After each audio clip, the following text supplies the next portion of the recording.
Nëse ne kemi shumicën e votuesve të parë, na mjafton vetëm gjysma burrave, nuk na duhen më shumë.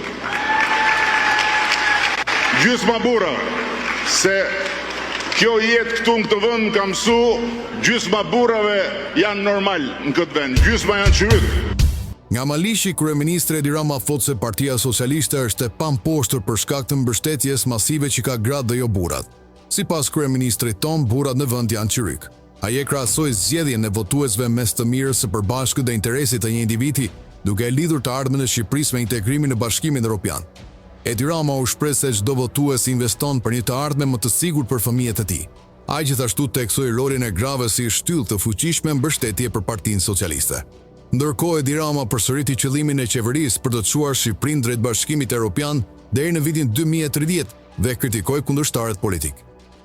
Ndërsa nga ana tjetër, kryedemokrati Sali Berisha i ka kthyer përgjigje Edi Ramës, duke i kujtuar kreut të socialistëve se burrat e Dibrës janë si malet e saj, ndërsa shtoi se është Miran ai që i sulmon.